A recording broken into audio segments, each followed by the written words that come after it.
ऐसा लगता है बहुत सारे बैट्समैन भूल जाते हैं। अजहर अली तो ऐसा लगता है क्रिकेट बैटिंग भूल गए।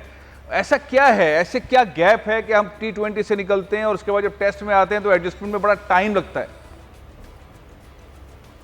फैसल भाई, माइंड सेट का गेम है। पाकिस्तान क्रिकेट टीम जैसी टीम अपोनेंट होता है सामने, उसी तरीके से खेलती हुई दिखाई देती है।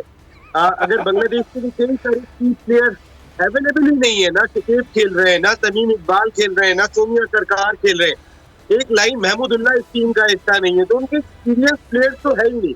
ऐसे में पाकिस्तान क्रिकेट टीम ने सिर्फ एक स्पिनर तेजुल इस्लाम के सामने सरेंडर कर दिया। इसके बावजूद कि कल पाकिस्तान के दोनों ओपनर्स ने 145 रन का आगाज फराहम किया था, 185 चाहिए थे बांग्लादेश के स्कोर तक पहुंचने के लिए, लेकिन आज सुबह बिल्कुल वैसा ही हुआ जैसा कल बांग्लादेश के साथ हुआ था कि सुबह आके हसन अली ने उन्हें आउट किया था, वरना 204 रन की पार्टनरशिप हो गई थी दोनों मुशफिक रहीम और लिटन दास के दरमियान, जब उनके 49 पे 4 आउट हो गए थे। लेकिन हमारा स्कोर 49 पे 4 नहीं था, हमारा 145 पे कोई आउट नहीं था। इसमें फैसल भाई, मैं माइंड सेट की जो बात कर रहा हूँ वो इसलिए कर रहा हूँ कि आपने जो कल बैटिंग की थी 145 रन, वो 2.1 की औसत से रन बनाए थे आपने। एक ओवर में अगर आप 2 रन की औसत से बैटिंग करेंगे और जब आप सेट हो गए इस पिच पे, आपको पता है कि गेम टर्न ले रही है, पाकिस्तान ने चौथी इनिंग भी इसी पिच पे खेलनी है जहाँ गेम में मजीद टर्न लेना है। नसीम, मुझे एक चीज बताएं, ठीक है, एक चीज बताएं, अजहर अली क्यों है टीम में और असद शफीक क्यों नहीं है टीम में? देखिए, ये बात इतना बड़ा सवाल आपने किया है, ये सवाल जरूर पूछा जा सकता है कि 19-20 परफॉर्मेंस थी, 18-20 नहीं थी असद शफीक और अजहर अली की, लेकिन अजहर अली को आज तक कैरी किया जा रहा है। असद शफीक डबल सेंचुरी भी स्कोर कर रहे हैं, डोमेस्टिक क्रिकेट में भी उन्होंने डबल सेंचुरी स्कोर किया। असद शफीक दिखाई नहीं दिए। देखिए, आप जाहिद महमूद बनते थे इस मैच के अंदर जिनका ताल्लुक दादू से है, लेकिन आपने साजिद खान को शामिल किया। यहाँ पर डिजर्व करते थे इमामुल हक, क्योंकि इमामुल हक के पास एक्सपीरियंस था। जब धानी की बारी आती है तो आप कहते हैं उनका एक्सपीरियंस कम है, उनका वो लड़काना से ताल्लुक है।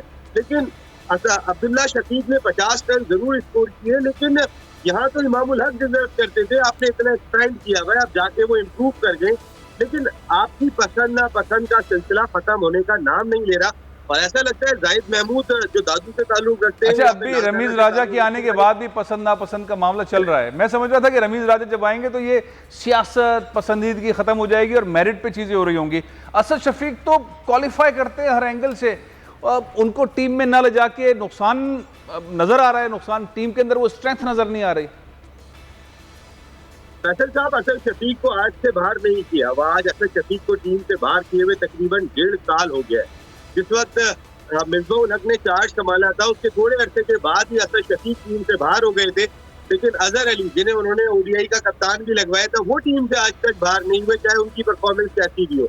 अजहर अली की सूरत में आपको एक्सपीरियंस दिखाई देता है, असद शफीक की सूरत में एक्सपीरियंस दिखाई नहीं देता। मैं बहुत माजरत के साथ ये बात कह रहा हूँ कि अगर शाहनवाज धानी लड़काना से ताल्लुक रखते हैं या जाहिद महमूद दादू से ताल्लुक रखते हैं, उनका पासपोर्ट पाकिस्तान का ही है। ऐसा नहीं हो कि धानी के मामले में आपके राय बिल्कुल मुख्तलिफ हो जाए, जाहिद महमूद के बारे में राय मुख्तलिफ हो जाए और बाकियों के बारे में मुख्तलिफ हो जाए। देखिए, सिंध की बी टीम ने कल 3 टाइटल जीते और सिंध का खिलाड़ी दिखाई नहीं देता टीम में। 3 टाइटल फैसल भाई, उन्होंने 3 भी जीता, उन्होंने ओडीआई भी जीता, उन्होंने T20 भी जीता, कल मुकम्मल कर लिया ग्रैंड स्लैम, लेकिन लड़का दिखाई नहीं देता। ये अनफॉर्चुनेट है।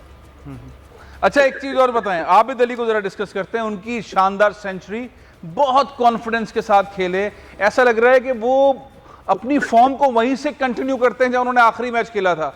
अगला मैच वहीं से सीक्वल लगता है बिल्कुल। अब ये उनकी महारत जो है वो स्क्रीन पर भी नजर आ रही है, लोग खुश भी हो रहे हैं, उनमें एतमाद भी बहुत जबरदस्त है। आप क्या देख रहे हैं, आबिद अली का फ्यूचर क्या नजर आता है? आबिद अली अब मुस्तनद पाकिस्तान के ओपनिंग बैट्समैन बन गए और ये इनिंग उनकी खासी इंपॉर्टेंट इस लिहाज से कि गेंद खासा टर्न ले रही थी।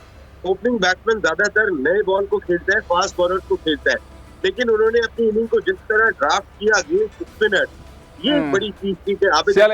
आखिरी चंद सेकंड बाकी है, बताएं कि मैच का रिजल्ट क्या हो सकता है। पाकिस्तान ने वैसे ग्रिप तो कर ली है, लेकिन आपको क्या लगता है कि चांस है कोई बांग्लादेश का इस टेस्ट मैच में वापसी का? फैसल भाई, 150 रन में आउट करना पड़ेगा इन्हें। अभी 83 रन की ऑलरेडी लीड हो गई है, ठीक है। 39 पर 4 कर लिया पाकिस्तान ने, 3 आउट कर लिए, 6 रन देके टाइम से अफरीदी ने। लेकिन पाकिस्तान को इन्हें 150 के अंदर आउट करना रोकना पड़ेगा। बहुत बहुत शुक्रिया नसीम राजपूत, रोके मतलब बहुत बहुत शुक्रिया हो रहा है, माजरत चाहता हूँ। सब्सक्राइब करें और बेल दबाएं ताकि कोई खबर रह न जाए।